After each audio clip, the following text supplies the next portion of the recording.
नमस्कार। तो अब हम देखते हैं अगला रस। क्योंकि श्रृंगार हम देख चुके थे, श्रृंगार के दोनों भेद संयोग और वियोग दोनों हो चुके हैं। अब अगला रस है वीर रस। तो वीर रस इसका स्थायी भाव होता है उत्साह। इसका स्थायी भाव पूछा जाए तो बताया था आपको उत्साह।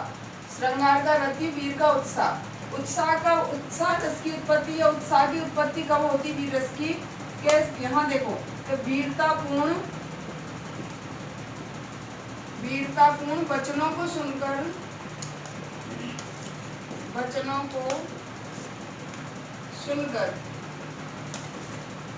या तो कोई ऐसे वीरतापूर्ण वचन कह रहा है जिसे सुनकर वीर की वीरता की उत्पत्ति हो रही है या उत्साह की उत्पत्ति हो रही है।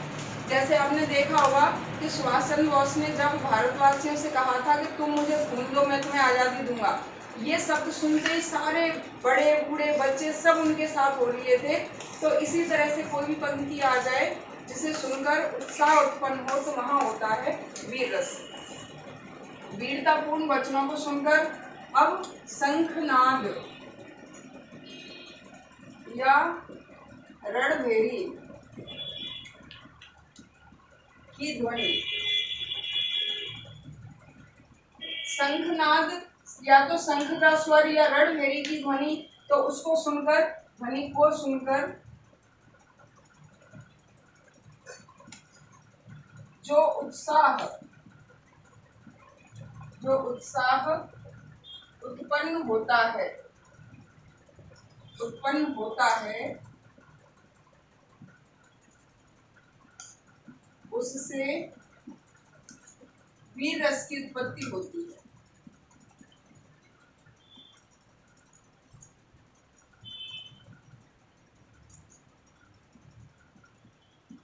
वीर रस की उत्पत्ति होती है। तो देख लें आप कि यहाँ वीर रस का स्थायी भाव है उत्साह, और वीरतापूर्ण वचनों को सुनकर, शंखनाद या रणभेरी की ध्वनि को सुनकर जो उत्साह उत्पन्न होता है उससे होती है वीर रस की उत्पत्ति। वीर तुम बढ़े चलो, वीर तुम बढ़े चलो, मेरी भुजाओं में गजराज सबल है। तो इस तरह की कोई भी पंक्ति आ जाए जिससे वीरता प्रकट हो रही है तो होता है वीर रस। तो ये हो गया इसकी परिभाषा। अब हम देख लेते हैं इसके उदाहरण। तो अब हम देख लेते हैं वीर रस के उदाहरण। तो वीर रस के उदाहरण जैसे कि बताया था, कोई भी वीरता वाली पंक्ति आ जाए जिसमें वीरता प्रकट हो रही है, जैसे वीर तुम बढ़े चलो, धीर तुम बढ़े चलो, आगे बढ़ने के लिए प्रेरित किया जा रहा है, वीरता का किया जा रहा है यहाँ। तो वीर तुम बढ़े चलो, धीर तुम बढ़े चलो, सामने पहाड़ हो, सिंह की दहाड़ हो, कुछ भी आगे आते हैं तो वीरता वाली कोई पंक्ति आती है ऐसी तो वीर रस। तो ये हो गया। अगला जब अभिमन्यु है उस समय की पंक्ति है, जब ये चक्रव्यूह में जाते हैं लड़ने के लिए, उस समय कहते हैं कि मैं सत्य कहता हूँ सखे सुकुमार मत जानो मुझे, यमराज से भी युद्ध में प्रस्तुत सदा मानो मुझे, है और की तो बात क्या गर्भ में करता नहीं, मामा तथा निस्तात से भी समर में डरता नहीं। तो ये पूरी 4 लाइन की पंक्ति है, जबकि 2 हैं। तो यहाँ प्रकट हो रही है कि मैं डरता नहीं हूँ, किसी से भी मुझे युद्ध करना पड़े तो मैं उसके लिए प्रस्तुत हूँ, तैयार हूँ। आगे लक्ष्मीबाई की कोई भी पंक्ति आ जाए वो भी वीर रस के आती है कि खूब लड़ी मर्दानी वह तो झांसी वाली रानी थी, बुंदेले हर बोलों के मुंह हमने सुनी कहानी थी। ये भी सब वीर रस के ही है। अगली देखो कि यहाँ पुरुरवा कहते हैं, राजा पुरुरवा, कि मेरी भुजाओं में मारुत गरुड़ गजराज सा बल है। मेरी भुजाओं में गजराज के समान, मारुत हवा के समान, गरुड़ के समान बल है।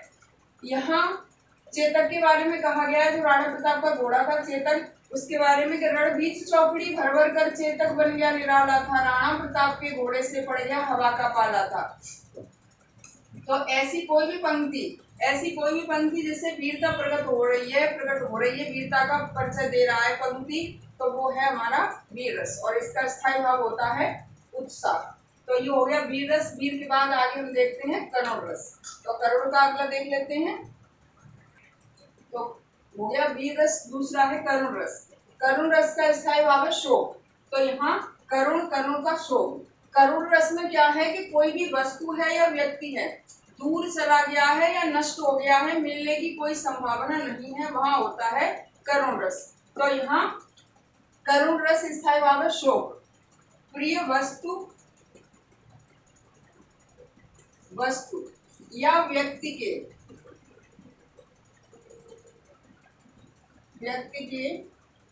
नष्ट हो जाने नष्ट हो जाने या दूर चले जाने पर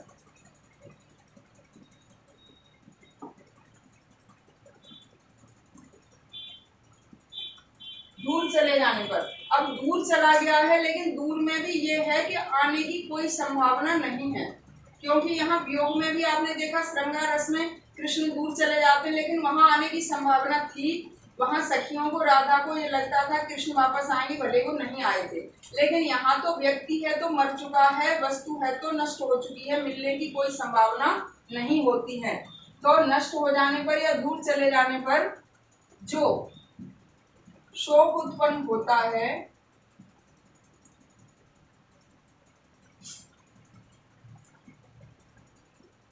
शोक उत्पन्न होता है उससे करुण रस, करुण रस की उत्पत्ति होती है।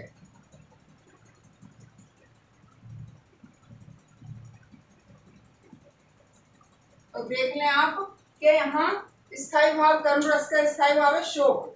अब यहाँ देखें कि प्रिय वस्तु या व्यक्ति के नष्ट हो जाने या दूर चले जाने पर जो शोक उत्पन्न होता है उससे करुण रस की उत्पत्ति होती है। इसके उदाहरण कैसे आएंगे कि व्यक्ति है तो मर चुका है, वस्तु है तो नष्ट हो चुकी है, मिलने की कोई संभावना नहीं है, तो वहां होता है करुण रस। इसके देखते हैं आगे उदाहरण।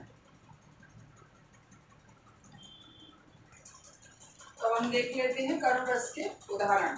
तो ये पहला उदाहरण है कब का, जब श्रवण की मृत्यु हो जाती है, उनकी माँ किस तरह से विलाप कर रही है। दशरथ का बाण जब लग जाता है श्रवण के, उस समय का है कि मणि खोए भुजंग से जननी फंसा पटक रही थी शीश, अंधी आग बनाकर मुझको क्या किया न्याय तूने जगदीश।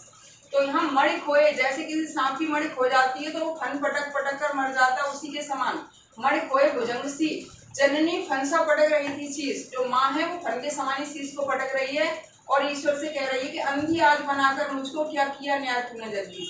तो यहाँ भी करुण रस है, रो रही है, विलाप कर रही है, मृत्यु हो चुकी है उनकी श्रवण की।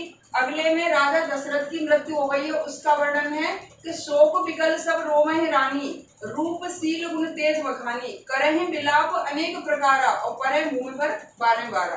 तो यहाँ देखें शोक में व्याकुल होकर सभी रानियां रो रही हैं, रूपशील गुण तेज बखानी, महाराज के रूप का, गुणों का बखान कर रही हैं कि महाराज ऐसे थे ऐसे थे, और करहि विलाप अनेक प्रकार, इस तरह से अनेक प्रकार से विलाप कर रही हैं, और परे भूमि पर बारह बारह, बार बार भूमि पर गिर रही हैं। तो ऐसा कोई भी इतना रोने विलाप करने वाला या चला गया है या ये मिट गया है वो मिट गया है, दीपक बुझ गया है, इस तरह से कोई आता है उदाहरण, तो वो सभी करुण रस के हैं। आपको पढ़कर ही एक दो बार आप लाइन को पढ़ोगे, उससे ही पता चल जाएगा कि हाँ कोई व्यक्ति मर चुका है या दूर चला गया है, जहाँ आने की कोई संभावना नहीं है, तो वहाँ है करुण रस। तो ये हमारे दो हो गए, वीर और करुण। आगे आप देखेंगे हास्य और क्रोध। तो ये दोनों आगे आप देखेंगे, इन दोनों को ध्यान रखेंगे, याद कर लेंगे किस तरह से इसमें पंक्तियां आती हैं।